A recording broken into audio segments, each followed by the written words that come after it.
Queria agradecer a apresentação inicial da Márcia, ao espaço que a Sociedade Teosófica aqui nos oferece, a TV Suprem,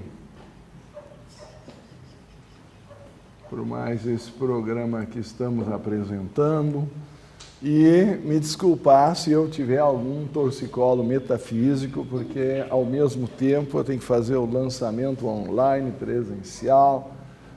Até o Rogério já chegou, é sinal de que eu estou no horário, tá certo? Então, esse livro ficou pronto também, graças a Deus, não é pela editora Teosófica, O Homem, Deus e Universo, é o motivo, livro-tema da Escola de Verão que nós vamos ter em João Pessoa. Essa vai ser presencial, mas também online, chamo hoje de híbrida, né? De 22 a 26 de janeiro de 2025. Então, não há motivo para chegar atrasado, já dá para sair de patinete agora, para chegar a tempo, certo? E, de alguma maneira, o livro já está pronto também, pode ir já lendo no caminho, até chegar lá, ó, o livro já está na ponta da língua para os nossos estudos. Ok? Então, eu queria agradecer também a Valéria Marques de Oliveira pela tradução, a Zeneida pela revisão, e também aos tradutores da primeira edição, que não eram da nossa editora, mas do grupo Anibesa, que são a Maria Luísa e o Milton Lavrador. Por algum motivo que eu ainda não entendi, eu omiti a Vanisa Costa Lins, que recentemente faleceu, também tinha que estar na lista. Fica para errata para a próxima edição acrescentar. Eu jurava que eu tinha escrito esse nome, mas ele se perdeu em algum lugar dos meus neurônios, né? Então, muito importante, não sei se todos me escutam aqui, muito importante que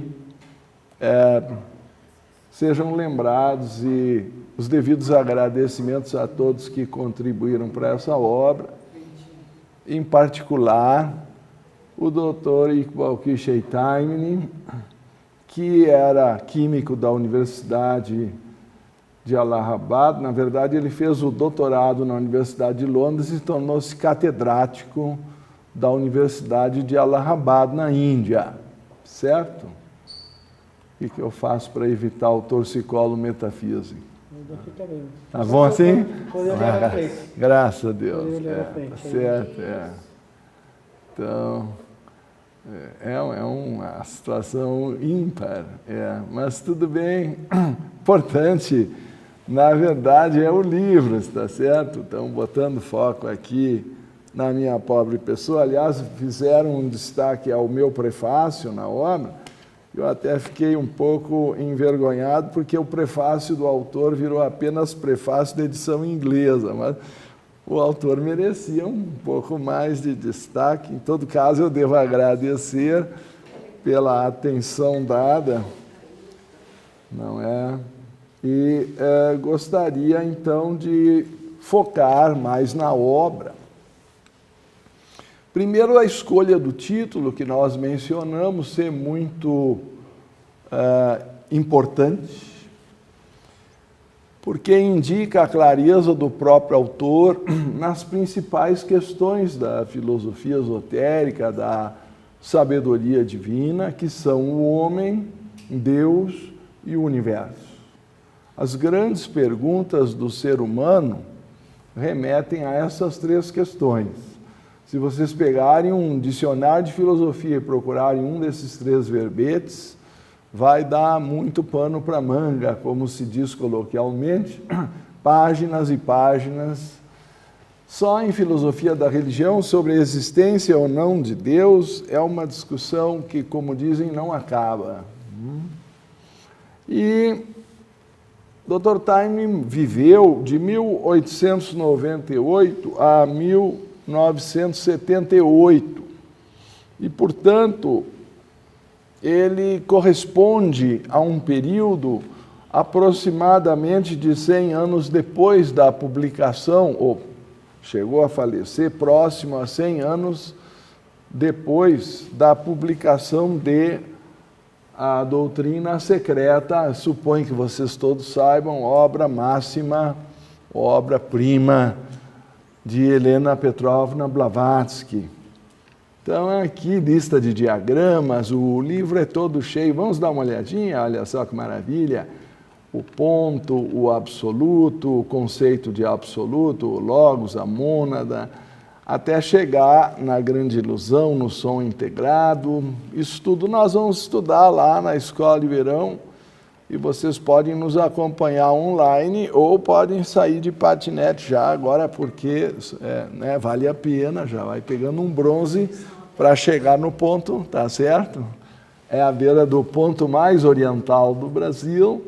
Eu estava conversando outro dia, uma palestra que eu estava dando para Angola, que de lá a gente tem a intenção de, franzindo um pouco o olho, ver os irmãos lá na África acompanhando também, tá certo? É o ponto mais próximo, né? Então não tem desculpa de não poderem comparecer, porque dá tempo de chegar lá, certo? E tem, olha só, 18 diagramas, para quem gosta de diagrama, é a glória máxima. Eu já dou de lavagem a primeira, já sobre o absoluto e os 7 planos, né? E aqui, o Homem, Deus e o Universo, uma introdução. Nós citamos aqui o nosso prefácio. Não sei se dá para acompanhar. A senhora Blavatsky diz, com a obra originalmente publicada em 1888, que ela dizia, se o mundo fosse justo, a doutrina secreta seria reconhecida como preenchendo muitos dos elos perdidos da ciência, como será descoberto daqui a uns 100 anos. Ora, nós já passamos desses 100 anos, tá certo? Teria sido em 1988, mas a obra do Dr. Taimni já tinha sido publicada nessa época, e eu acredito, essa é uma posição internacionalmente verificável pela importância que o livro apresentou dentro do mundo teosófico. Ele foi agraciado com a medalha Subarral, que é geralmente oferecida uma vez cada 10 anos na Sociedade Teosófica como prêmio literário. Então,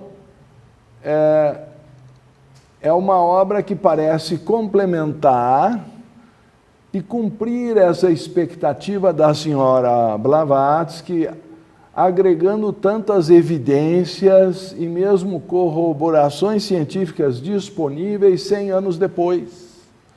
Então, a obra de Blavatsky é ótima, acho que eu não preciso dizer isso, até suspeito para falar, porém, claro que com a ciência ou o apoio das corroborações da ciência do século XIX. Evidentemente que, quando ela diz 100 anos depois, ela está se referindo, eu suponho, às descobertas que a ciência faria no século XX. E, ademais, também a mudança da condição mental, a abertura da mente das pessoas para o estudo de religião comparada, coisa que no século XIX era muito restrita. Então, ela coloca naquele seu clássico artigo, É a Teosofia uma Religião? Aí, para quem quiser, eu não vou ficar citando as referências, mas no livro, como isso é parte da minha tese, ou nós nos baseamos em algumas referências de lá, estão todas as notas de rodapé com as referências atualizadas. Quem quiser a fonte também está indo para a segunda impressão agora, o Yoga Sutra como Ciência do Autoconhecimento, que é a nossa tese, lá na versão completa. E ela dizia nesse artigo, a teosofia proclama ser tanto religião quanto ciência, porque a teosofia é a essência de ambas. Além disso, senhora Blavatsky afirma que a teosofia pretende reconciliar suas possíveis e aparentes divergências, porque a verdade é uma só, mesmo se for procurada ou explorada por duas diferentes finalidades. Supõe-se que a finalidade da religião é mais mística e, às vezes, a da ciência parece mais pragmática ou comprometida até em resultados tecnológicos. Mas, como ela bem sustenta, se a verdade é uma só, não importa por qual lado ou ponto de vista eu comece essa investigação, estou certo? O importante é perceber que elas terão que convergir, e por isso os Mahatmas diziam, nas cartas dos mestres, que é outro material extenso que eu gostaria de sugerir para os estudiosos mais avançados, porque as cartas dos Mahatmas já são um livro que exige algum preparo prévio, né? Como também é o caso da doutrina secreta, diga-se passar. Caso contrário, sugeriríamos a Chave para a Teosofia, agora saindo também pela editora em nova edição revisada, não é? E essa sim, estruturada em perguntas e respostas para tornar a temática mais acessível. Então ela dizia, nessas cartas, aliás, os Mahatmas diziam que a ciência moderna é sua melhor aliada. Por quê?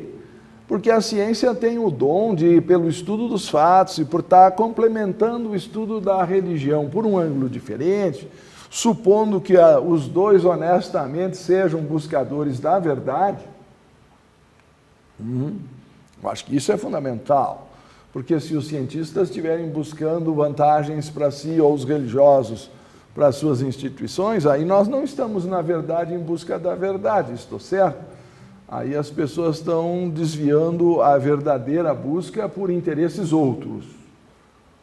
Mas ela, então, voltaria a dizer, conforme mencionei na minha tese, que a ciência tem o dom de, pelo estudo dos fatos da natureza, vencer as impurezas, o obscurantismo, as superstições, que vão sendo agregadas ao ensinamento original do instrutor, vamos supor, o Cristo, o Buda, Shankara, etc., Krishna,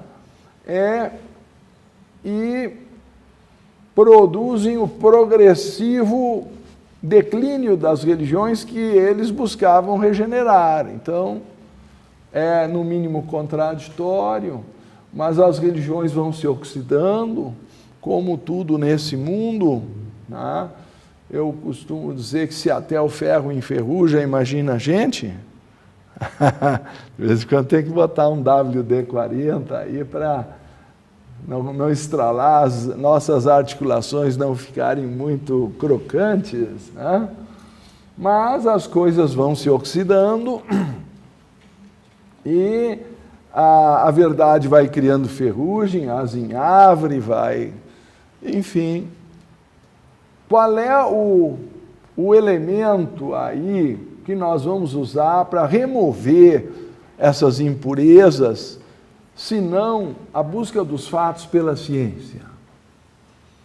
Então, esses Mahatmas também afirmaram sobre a polêmica questão central da religião sobre a existência de Deus, que para Brahman, mais Maya se torna Ishvara, ou seja, o absoluto, quando manifestado no reino transitório e ilusório da materialidade de Purusha, se manifestando em Prakriti, o espírito se manifestando na matéria, ele vai gerar ou depender de um princípio criativo, que é geralmente chamado de Ishvara, Por isso, os Mahatmas dizem um poder normalmente chamado de Deus, que desaparece e morre com o resto quando vem o pralaya ou o período de repouso ou noite de Brahma.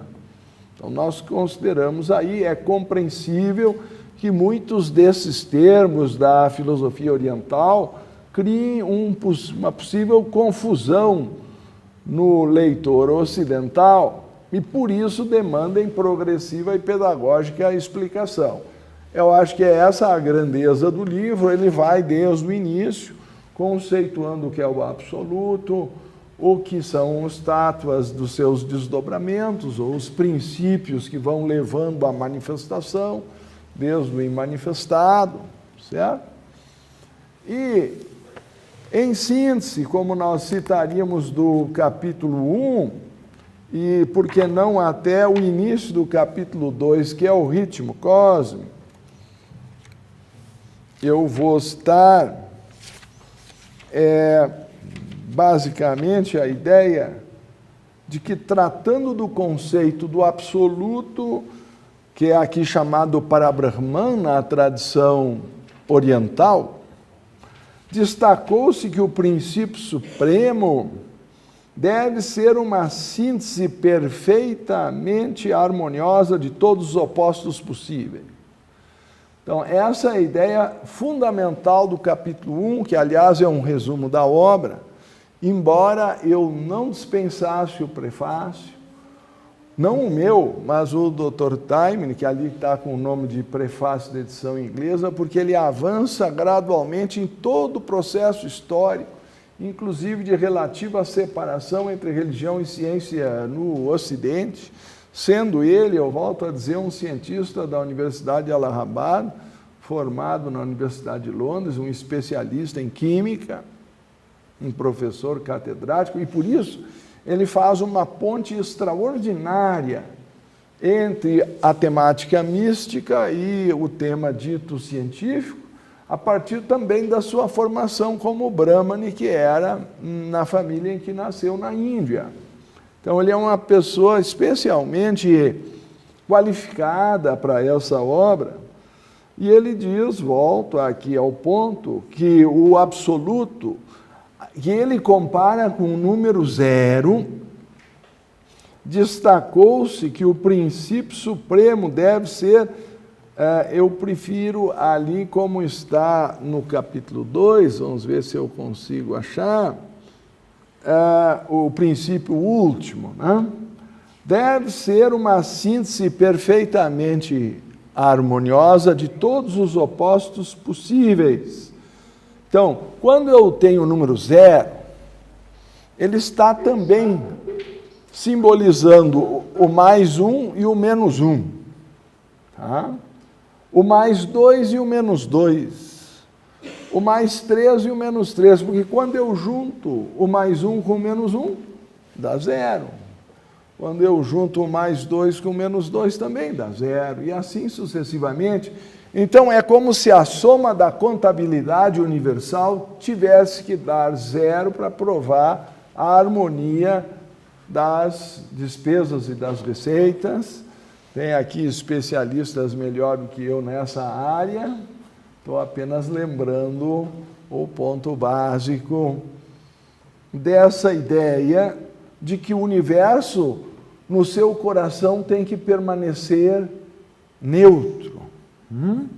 Então, todos esses princípios, ou os opostos possíveis, devem estar contidos de forma integrada em todas as suas qualidades, que encontram depois expressão e são a base do universo manifestado. Alguém diria, bem, mas o princípio criativo então vai produzir a criação. Os teósofos, de modo geral, evitam chamar exatamente de criação ou de criador, porque sustentam que o universo é cíclico. Então, a ideia que aparece na segunda proposição do proêmio da doutrina secreta começa a ser aceita pela vanguarda científica. Como o livro é de 1969, eu tomei a liberdade de acrescentar alguns exemplos ainda mais modernos, tá? E por isso, nesse princípio de reconciliação da religião com ciência, Taimni começa a ser o primeiro capítulo tocando temas sutis da literatura teosófica como o absoluto ou Parabrahman, de Deus manifestado ou não pela clássica questão do Deus pessoal e impessoal. Então existe uma discussão muito grande. Alguns, quando aceitam a ideia da divindade, só conseguem aceitá-la de forma impessoal, que é chamado Nirguna Brahman. Na tradição hindu, Nir é um negativo, Guna é qualificativo, atributo, né? Na Samkhya são 3, que são Tamas, Raja, Sattva, a inércia, o movimento e o ritmo. Mas Triguna Rahitam seria sem atributos. Então Nirguna Brahman segue essa linha de interpretação. Outros acham que se não for pessoal a divindade, se Deus não for pessoal, ele não é um Deus. E aí chamam a isso, na tradição oriental, de Saguna Brahman. Então, isso é uma discussão que toma inicialmente 3 páginas no capítulo 1 e depois se alonga em respectivos capítulos, que o capítulo 1 é uma espécie de síntese ou um sumário de toda a obra, iniciando a nossa compreensão de que se houver esse princípio absoluto, ele deve ser capaz de conter todos os outros princípios de forma harmoniosa e equilibrada, certo? Aqui é dito integrada ou somando zero, de forma neutra. Além disso, o Deus manifestado, ou Ishvara, pode ser melhor compreendido como um princípio temporário, ou submetido às ilusórias ou maióricas limitações do tempo, como enfatiza a senhora Blavatsky. Eu vou citar então sua obra máxima, A Doutrina Secreta, pois é Logos ou Ishvara no universo de ilusão. Por que falam nesse conceito de ilusão na filosofia vedantina, que vocês vão ver, os próprios Mahatmas parcialmente adotam? Diz ali a senhora Blavatsky, ou citando os Mahatmas no ensinamento vedantino, os vedantinos afirmam que só a emanação de Parabrahman possui atributos. Por exemplo, quando eu digo que Deus é bom, aí surge aquela discussão de onde vem o mal. Eu suponho que vocês conheçam aquela clássica discussão de que Deus é bom, de que Ele é o Criador de tudo, e que ainda assim o mal existe. Se Ele criou o mundo e Ele é bom, por que existe mal no mundo? Não sei se vocês já enfrentaram essa antiga dificuldade filosófica. E eu até tenho um artigo mais volumoso e talvez muito técnico aqui para a ocasião sobre o tema, mas se tiver interesse, foi publicado na revista Teosofia, acho que em 3 partes, porque era um pouco longo. E fica com o nome de A Origem do Mal no budismo, no cristianismo e no hinduísmo. Se então nós pensarmos sob esse ponto de vista, alguns preferem adotar que Deus não é onipotente, ou não é todo-poderoso criador de todas as coisas, porque se Ele não é onipotente, aí paciência, Ele teve boa intenção de criar o mundo e o mundo saiu do controle. Ou se Ele não é amor, a coisa fica complicada, pelo menos no cristianismo, né? Porque a base do cristianismo é a ideia de que Deus é amor.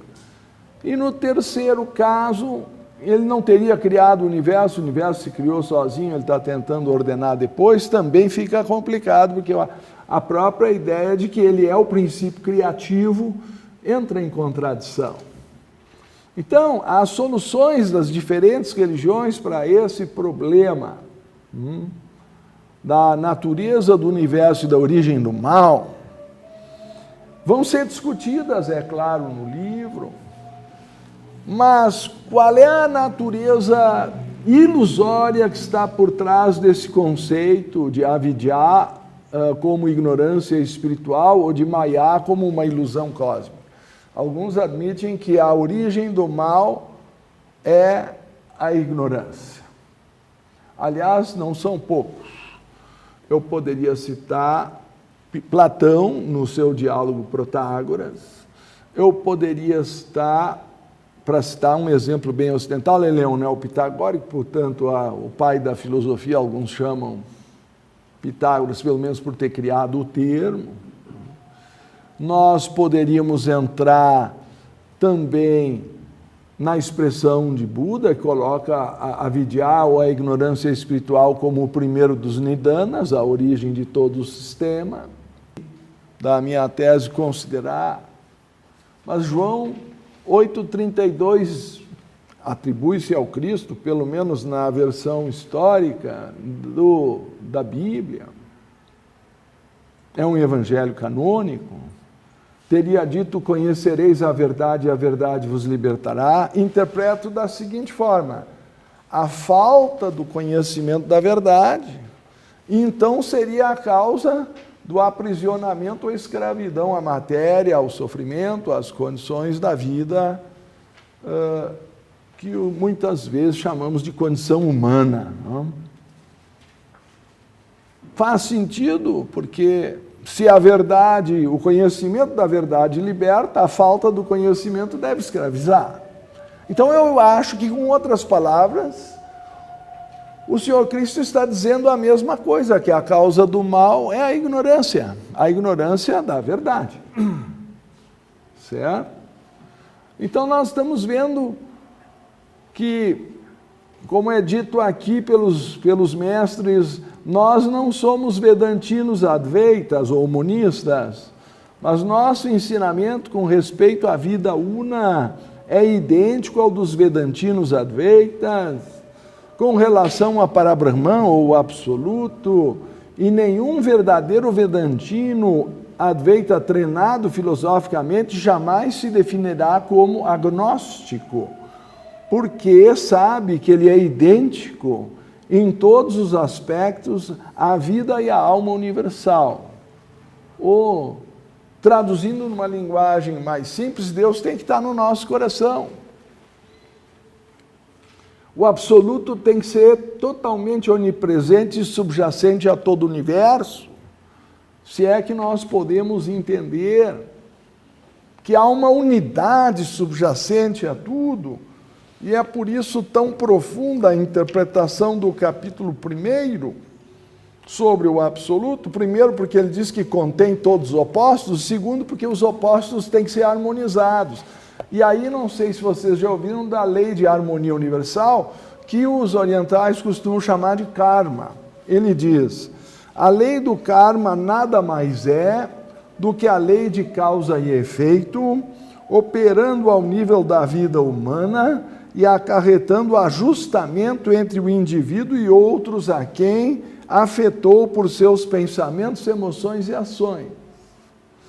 Os ajustamentos que restauram o equilíbrio da natureza. Então vejam bem, temos aqui os 3 níveis: o homem, Deus como princípio criativo e a natureza ou o universo como sua criação. Essa natureza tem leis. E essas leis são expressão desse princípio da vida una universal.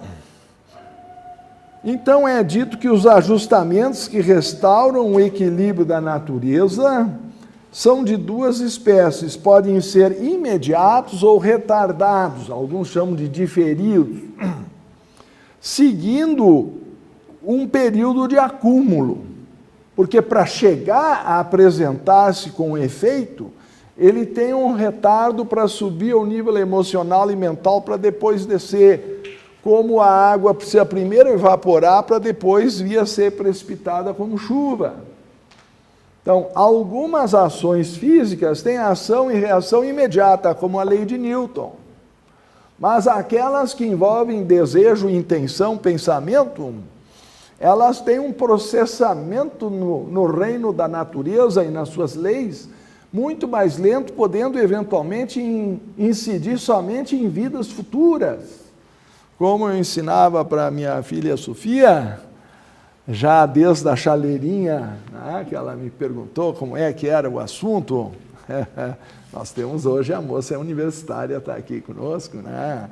Mas houve um dia que ela perguntou como é que era essa história da morte, certo? E eu mostrei na chaleira, olha, está vendo essa fumacinha saindo aqui pelo bico da chaleira?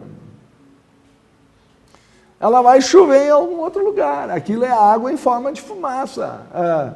Não vou falar em vapor d'água. Então eu inventei, para não falar em corpo astral, corpo mental e outros veículos da consciência, para uma criança de 5, 6 anos, nós falamos no corpo de fumacinha. É uma coisa compreensível que há uma sublimação por uma temperatura mais alta e depois vai reincidir à condição original em forma de precipitação, ou se vocês gostam do termo hidrológico, cubo pluvial tombado, que é geralmente traduzido como chuva. Mas na academia as coisas são um pouco mais complexas, né?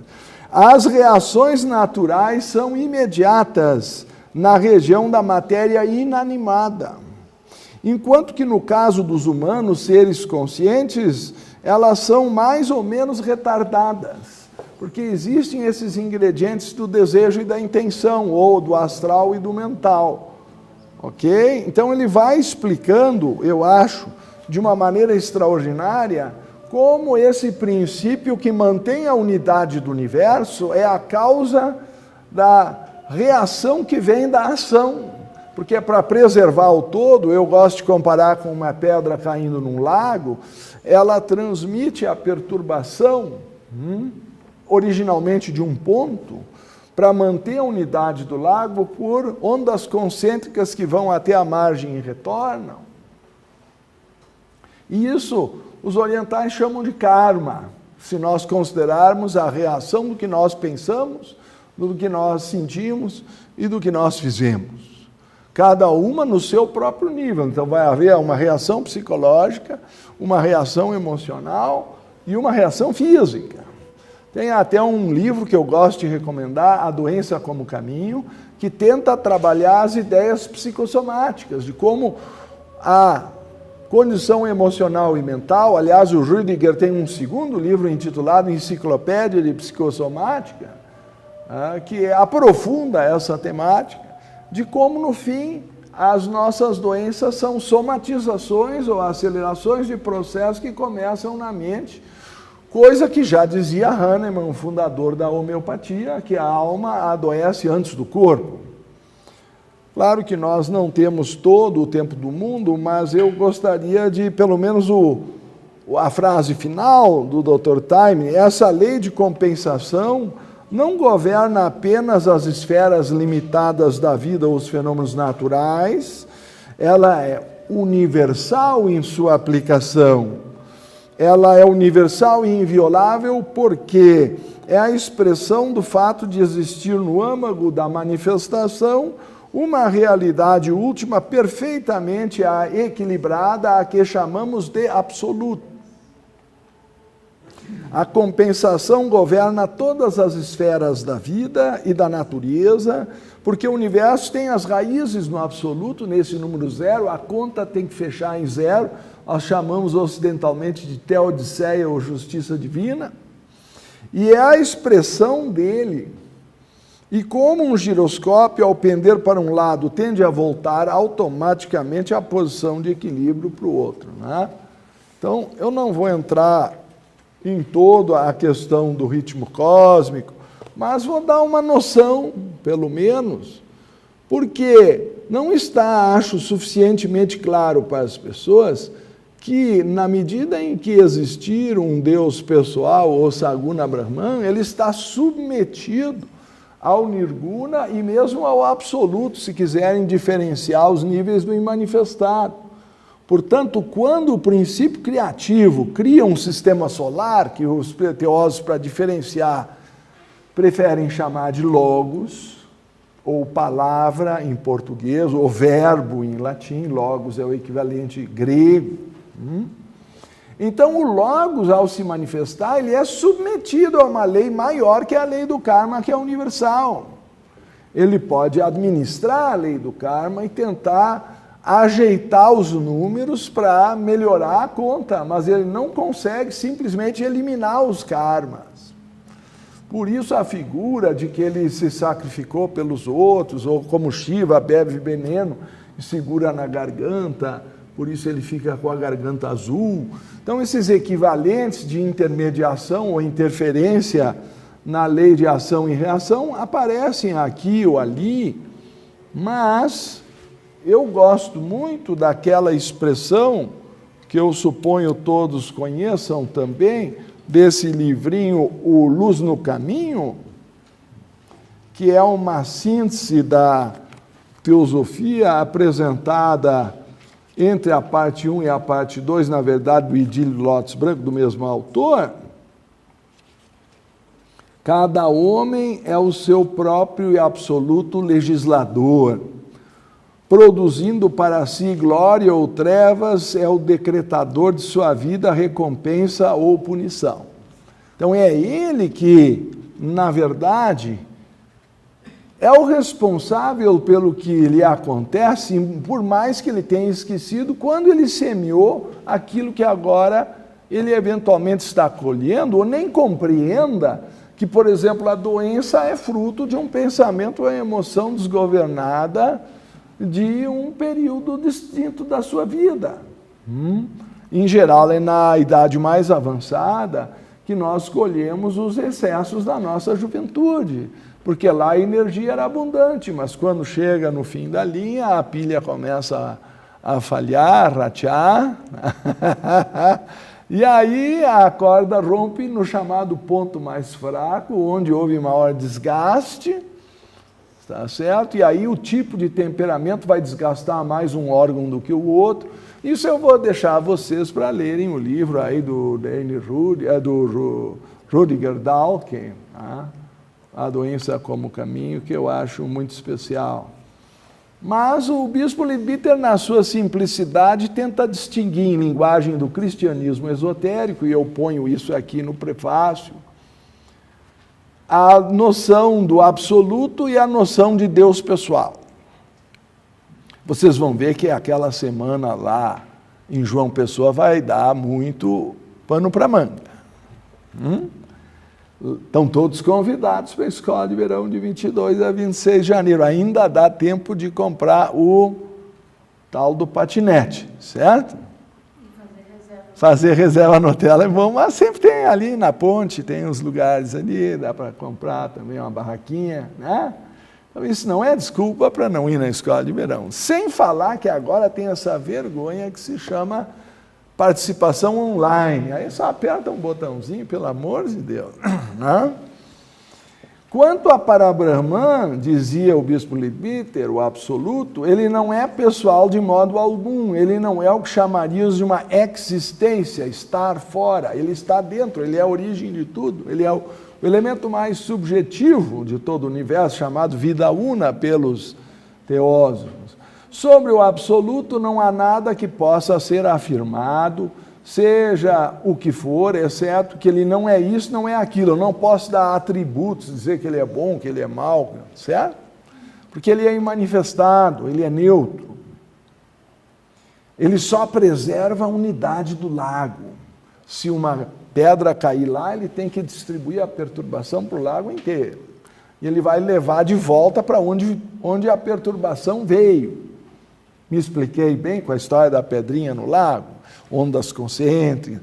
Se não, vou recomendar vocês já passarem lá, pode ser no Lago Sul, no Lago Norte, tem duas opções aqui em Brasília, levem uma pedrinha, talvez tenha até ali mesmo, e façam um experimento, vejam se eu estou exagerando. Sobre o absoluto, não há nada que possa ser afirmado, seja o que for, exceto que ele não é isso, não é aquilo, não pode ser definido em qualquer plano que alguma vez tenhamos imaginado ou pensado.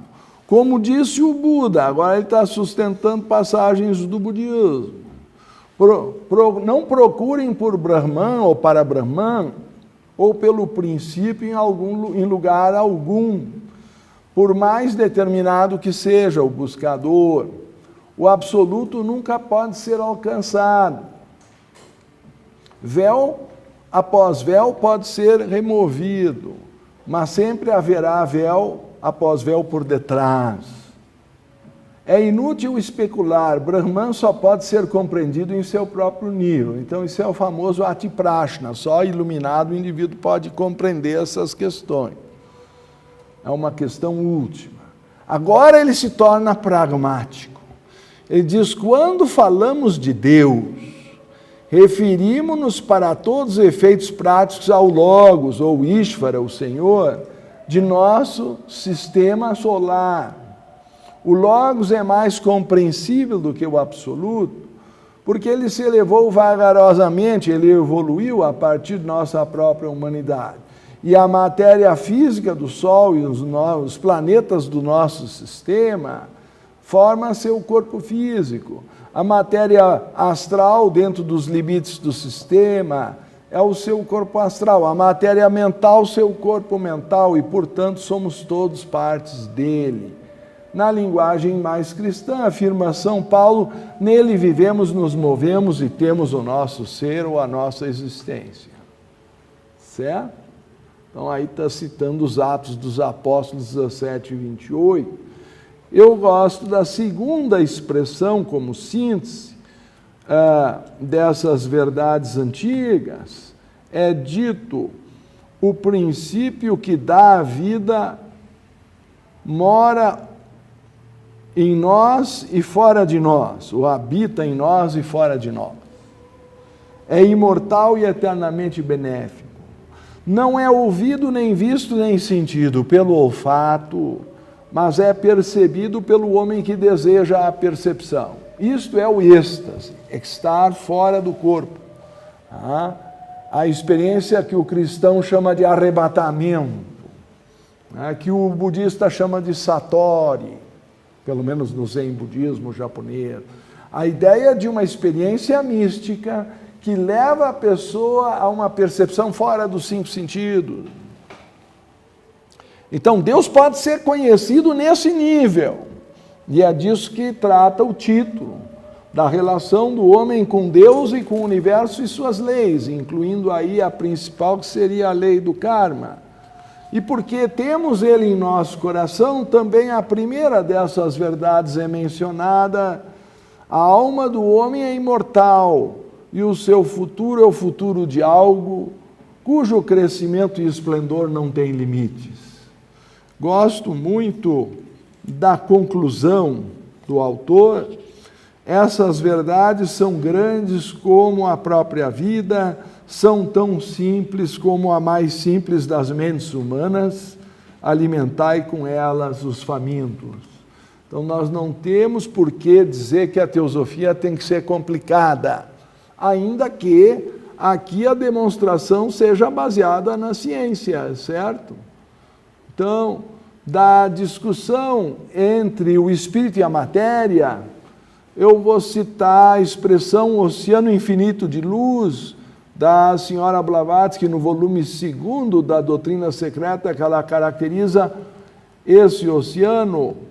Tais seres são os filhos da luz, porque emanam e são autogerados naquele oceano infinito de luz, ora chegando a um lado de atividade, ora chegando a um lado de repouso.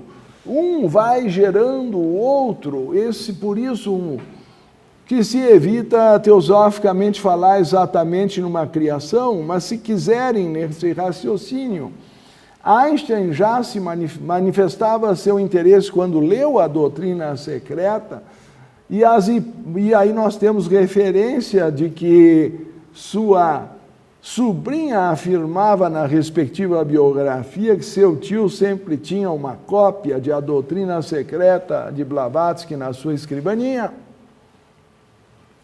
E isso num livro que eu devo também recomendar, Blavatsky, A Vida e a Influência Extraordinária da Fundadora do Movimento Teosófico Moderno, publicado pela editora Teosófica. É a mais completa das biografias de Blavatsky que eu, pelo menos, conheci, li várias.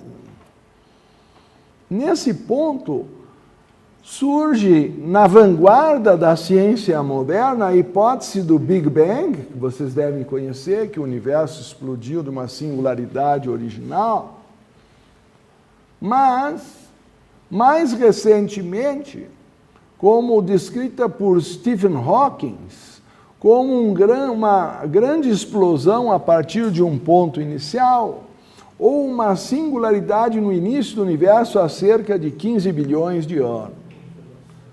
A hipótese do Big Crunch, que essa é mais moderna, é considerada como um possível cenário do fim do universo, em que todo o universo e a matéria se esmagarão. Crunch tem a ideia de esmagar, não?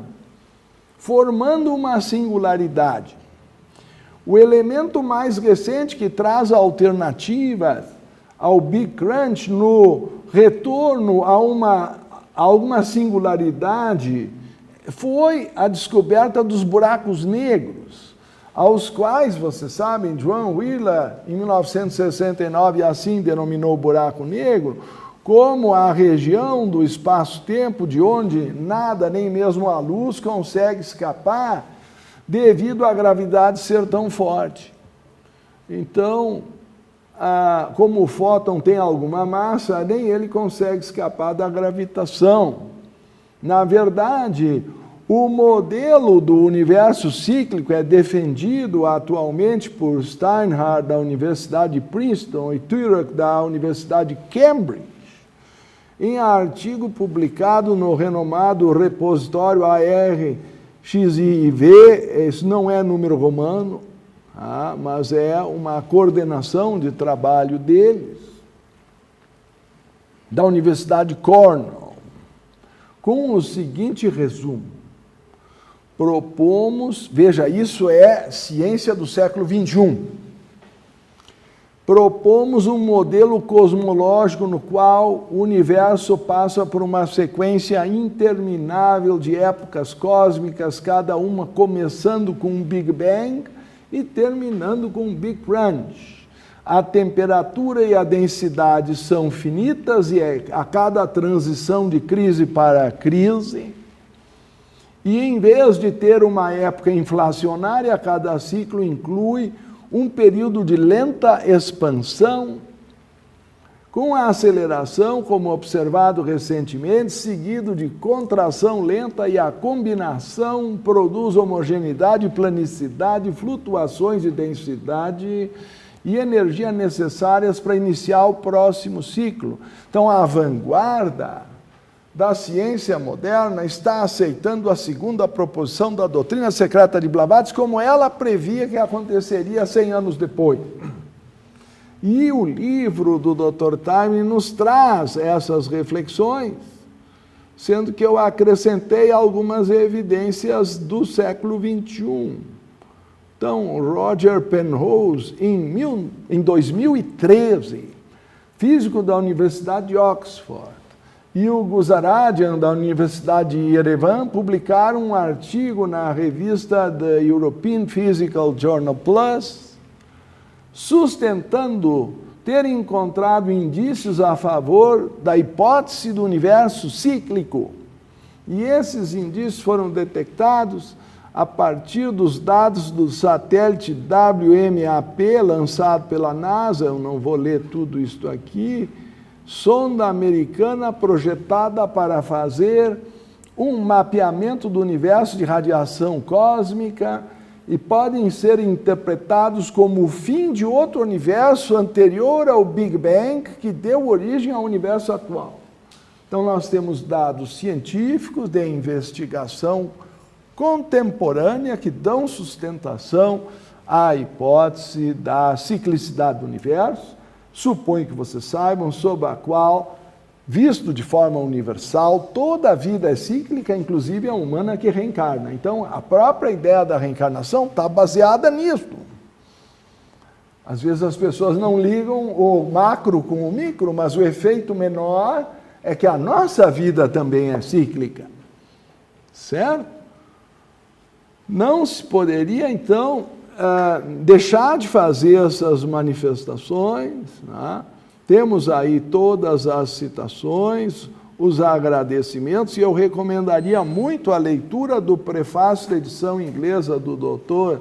Taimni, porque ele começa do ponto de vista materialista e espiritual, e ele vai dando o fundamento de como cada um dos dois foi surgindo e onde nós estamos no meio dessa confusão, e como o livro O Homem, Deus e o Universo pode tentar equacionar isso em linguagem do século XXI, ou com base na doutrina secreta do século XIX, mas eu estou propondo aqui uma atualização científica que essa obra contribui, e eu diria assim, corrobora a doutrina secreta e a atualiza. Daí a importância da obra que estamos lançando hoje, e a importância de eu convidar vocês em tempo para se inscreverem para a escola de verão que se baseará sobre este livro de valor inestimável, certo? Mas agradeço assim a disposição de todos em elevar pensamentos nessa direção, dar atenção a essa nova obra publicada pela editora Teosófica.